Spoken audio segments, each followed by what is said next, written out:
some of you have emailed me asking for extra advice or expressing your concerns about home education, and I had this one such email. The subject line was home education doubts. I sent a very lengthy reply. I have not heard back yet, so I'm hoping my answers didn't scare the person off, and I hope they don't scare you off, but I'm going to share them in this video because they're very real concerns. They're concerns that I've had, concerns that I've worked through in my own mind, and I hope some of my thoughts, for what they're worth, might resonate with you and put your mind at ease if you have had any of these doubts yourself. And to start this off, I need to take you back to last weekend in the car on the journey to Leicester for a big party. Okay, so we are in the car on the way up to Leicester. We are about an hour away. I've been forced to drink that one. I hope the audio isn't terrible, but that is why you are having to have my face so close up so we get the audio right. And I'm going to answer this question. My biggest doubt is that it seems a big responsibility to take on their education when there is a system already designed for this. And my answer to that was, it is absolutely a big responsibility to take on your child's education, and it's a responsibility that no home educator worth their salt takes lightly. But bear in mind that we as parents are actually responsible for our child's education whether we choose to send them to school or not. The elective home education guidance states, as parents, you, not the state, are responsible for ensuring that your child, if he or she is of compulsory school age, is properly educated. Despite the term compulsory school age, education does not have to be undertaken through attendance at school. And I suppose the question I would ask myself in this situation with these doubts is, yes, there is already a system designed to educate, but is this system fit for purpose? Is school really beneficial for all children? Many would argue not. Now, that is something that you will need to make your own mind up about, but there are many statistics and doesn't provide them with an adequate education. And just because something is offered to us and is available for free, does that mean we should take it? Now, I know that for some, turning down free childcare just isn't an option. But if you are in the position where you can choose to do that, there are many situations where you can make it work, including if you work part-time, then I wouldn't be deterred by the belief that it's too big of a responsibility, because that responsibility is there either which way. And with home education, we have the opportunity to offer our children a uniquely tailored and focused education away from the confines of school life. And someone once said, the moment you take responsibility for everything in your life is the moment you can change anything in your life. So taking on your child's education is a big responsibility, but it's the responsibility that allows us to change the things we want to change, and it gives us the choice over how our child's lives pan out, not the state. Oh, that slowed down. Okay, we are in Leicester. We have had the first part of celebrating my sister-in-law's birthday. Lots of jubilancy. Is that a word? I don't know. Anyway, we're back in the hotel room now, and we have 2 hours until the evening event, so I thought I would answer the next question on this list. Let me sit down. Right. So this next question, I'm going to answer in two parts. I'll read it to you and I'll tell you, but the second part we're going to get my husband to answer, because it's kind of a husband's perspective. So the question was, how will I manage their education as well as the house? I feel it is a lot of pressure on me, as my husband will probably not have much educational input, being in a full-time job, etc. Having said that, what do you feel is a father's role in home education? That's the part my husband's going to answer. I feel part of my hesitancy is that I would have both pressure of the education side as well as taking care of the home too. So my answer went a little something like this. Phew, that's a big question. And I'm not sure I'm fully equipped to answer it because it extends into the way that society is set up in general, in my opinion, and the patriarchy that we live in. Having said that, and I will be brutally honest and frank in my answer, no, you won't be able to manage the house and the education single-handedly. Or at least I can't. If I am being really real, my house is a mess a lot of the time, more often than I would like. And for a long time, I found that hard to cope with, like a lot of mess and clutter around does kind of put me on edge and make me anxious. But to some extent, I've come to just accept it and realise that this stage of my life is not for a tidy house. That can come in my 50s maybe. I have resigned myself to the fact. Yes, that was a knock at the hotel room door. It was my 15 and 18-year-old niece who then proceeded to stay hanging out in the room for the next 2 hours before I then had to go and get ready for the party. It was awesome spending time with them, so I am not mad that I did not finish that part of the video. The party was amazing. Oh, this thing, yeah, this is what I had to wear to the party. And it's safe to say I did not feel the best the next day.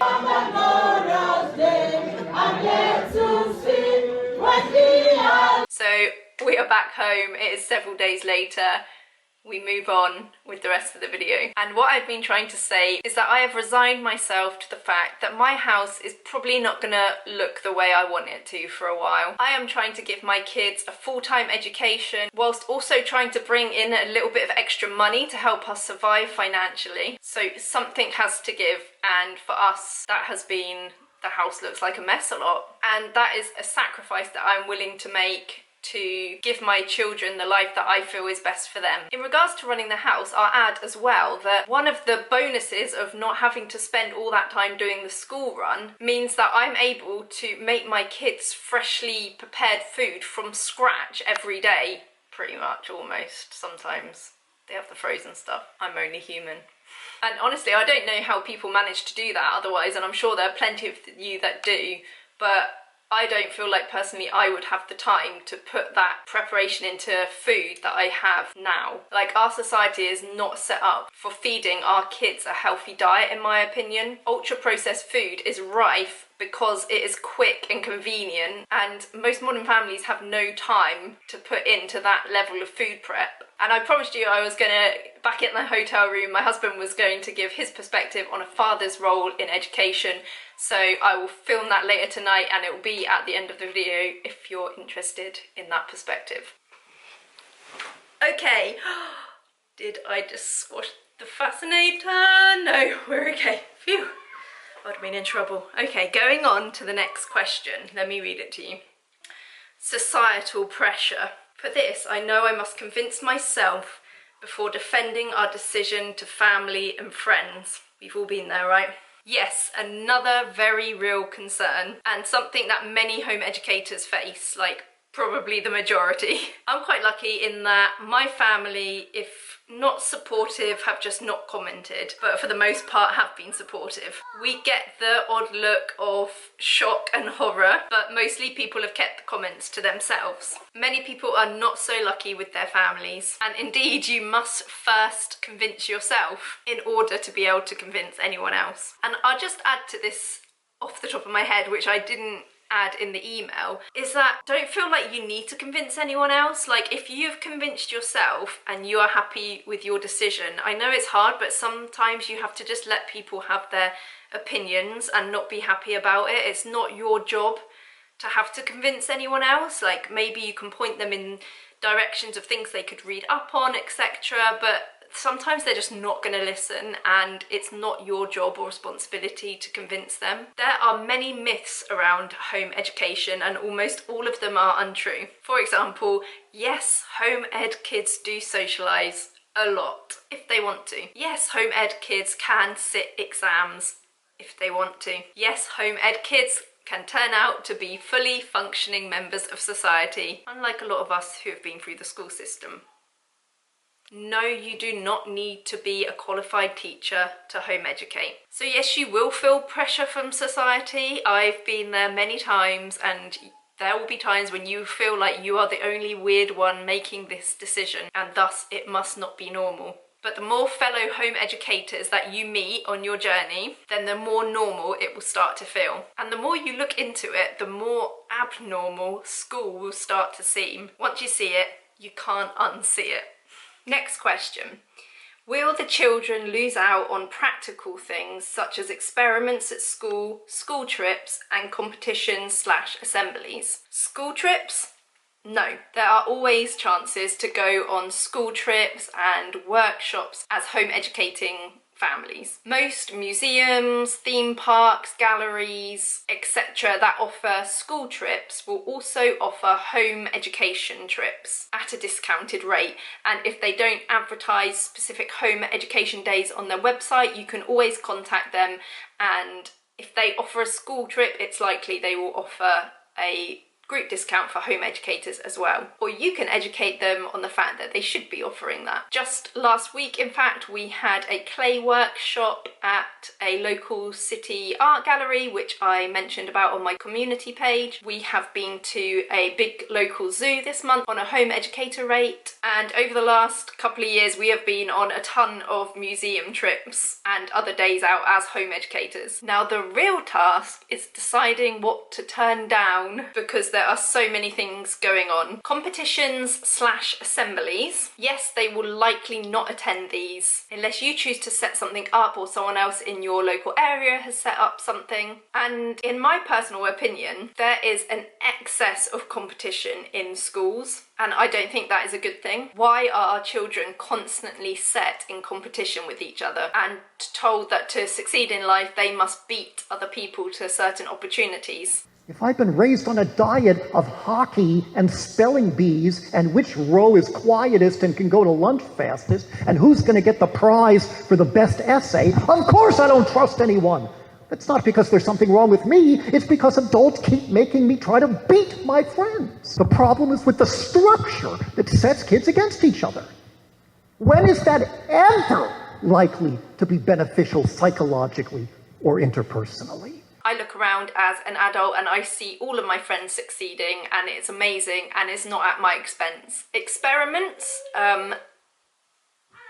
it's just my kids. My kids are at home today, so you can hear them running around in the background. They're with their grandma, and usually they go to her house, but because we had a science workshop this morning, they are here, which leads me on to experiments nicely. So they can be tricky if you're going to want to do stuff with like Bunsen burners, and yeah, if you want some of the really high-tech experimenting equipment, then that could be tricky. But there are plenty of experiments you can do at home. We really love the Theatre of Science YouTube channel, and she quite often does experiments that you can set up at home. Like the experiments we did in the science workshop this morning was all stuff we could have done at home. This science workshop we went to is a local independent business that is run by a lady, and she sets up these workshops for home ed kids. We've done one on forces, and today's one was on chemistry. So there are plenty of opportunities in all of those areas if that is something that you and your children are interested in exploring. So it's still Thursday. It is now 6:36. That's good. My husband has just got home. He's been in the office today, so he's sort of finished a bit later than he usually would. He has now got the kids, so I thought I'd take a minute to answer another one of these questions. And it kind of ties in nicely because now he's home, he's chilling with the kids for a bit, which means I get that little bit of downtime. So this parent asks of her doubts. I feel I will be burnt out being with the children 24/7. How do you get downtime? So, perfect case in point, but this was my answer. This is a very real concern to have, and something I really think you do have to keep a careful eye on if you choose to home ed, to make sure that you don't get burnt out. It's only really this year that I have fully realised that I need to put myself first, and by that I mean I've always said, you've got to look after yourself to be able to look after the kids, and I had the lines, I maybe had the belief But now I feel like it's this year that the knowledge has really kicked in that I need to take that seriously, that I need to put myself first in order to be able to put my children first. It's a bit like putting the gas mask on first, like they always tell you on the planes, put your gas mask on before you put on your children's oxygen mask. Now, I'm not going to sugarcoat it. It can certainly be intense being with your children all day, but I mean, no more so than when you were with them all day up until they reached compulsory school age. So yeah, it can be intense and it can be hard work, but it can also be wonderful. And I think that is a side less talked about. I guess it depends on your personality too. I am an introvert and I know that I need my alone time to maintain my energy.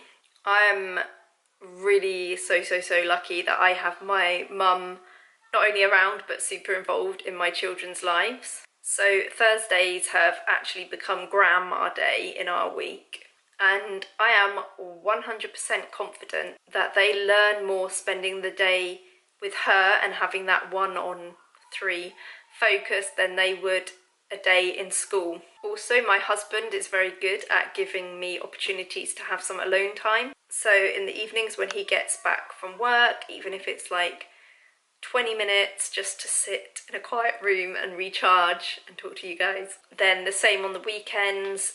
He usually takes them out one of the days for a few hours, which gives me a good solid chunk of time to either work on my YouTube channel, just do some exercise, just read a book, or just sit around in silence. I like silence. And also now my kids are that little bit older, they're 6 and 3.5, they can be good at playing together and sort of respecting that for 10 minutes, 10 to 15 minutes, I'm going to sit and read my book with a coffee in the morning, every morning, and that's my time to like prepare myself for the day ahead. And I know when your kids are younger than that, really feel like that is never going to happen, but it does. And if you have much older kids and you home educate, there could be time in the day when you're like, okay, for half an hour you're all going to sit down and do a chosen piece of work, and I'm going to have some me time as well every day in order to be able to be my best version for you for the rest of the day. Also, if you really feel like you need it or that your child would benefit and maybe you don't have grandparents around or extra help, there are so many more places opening up now that offer drop-off sessions for home ed children, such as forest school sessions. You do have to pay for those obviously, but it could be a viable option for a lot of you to have like one day a week where they go off and do that learning with small groups. Like there's loads in our local area, so it'll be worth asking on your Facebook groups if there's any in your areas. So yeah, I think, like I said, it's totally a valid concern that you will be worried about getting burnt out around your kids. And it's good if you have that concern, because then you need to hold that in your mind and do things for yourself that are going to minimise the chances of that happening, because a burnt out parent is no good for anyone. And moving on from that question, she also asked, I also fear that I would be a bad teacher, for example, by losing my temper, but I guess this is ultimately dependent on the mother's well-being, or main home educating parents' well-being. I said, yes, I think you answered your own question. So we all lose our temper when we're not looking after ourselves. At least I know I do. I'm just sharing like real life right now. I've just told the kids I'm gonna have to come and sit on my own for 5 minutes because I could feel myself getting really aggravated with them. But I knew I was gonna start getting snappy, so I'm just thought, okay, let me take myself away for a bit. Home educators are just an extension of the parent you always have been, and I've certainly lost my temper more times than I would care to admit, and probably more often than not that is because I haven't looked after myself properly, whether that be lack of sleep, too much sugar, too much caffeine, not having my own little mental breaks. And also remember, with home education, we call it home education because you don't have to do school at home. We work with how children learn, so there's no need to stress if they won't sit down and complete a workbook. We might need to change our preconceptions of what learning and education looks like in order not to lose our tempers when it's not looking that way.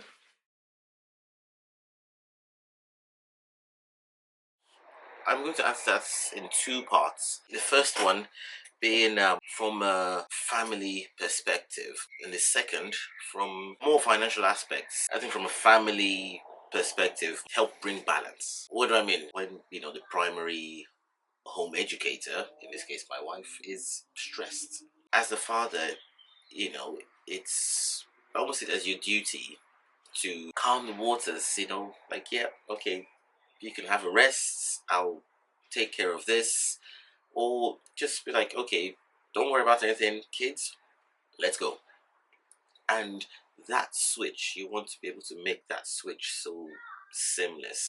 For the next points I'm looking at, support, role of a father from, as a father or main income earner, you need to give support. We need to get more involved or engage more in the daily, weekly activities, because sometimes we almost feel lost. I sometimes feel lost.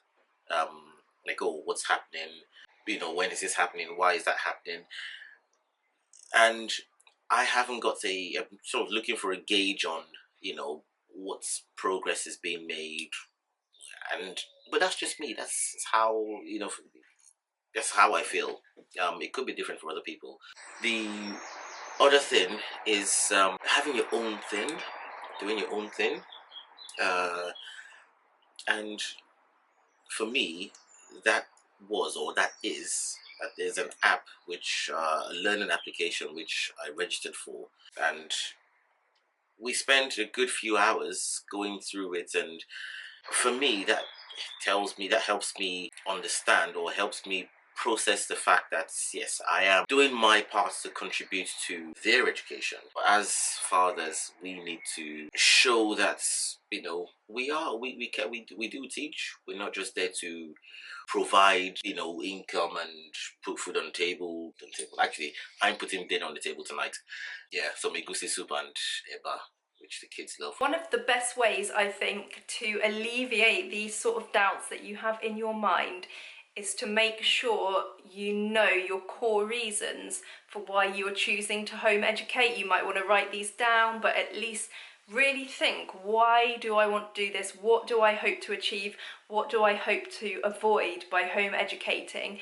And if you would like a starting point, then watch this video over here, which was me listing my original top 5 reasons why we chose to home educate. And I will see you over on that video with shorter hair.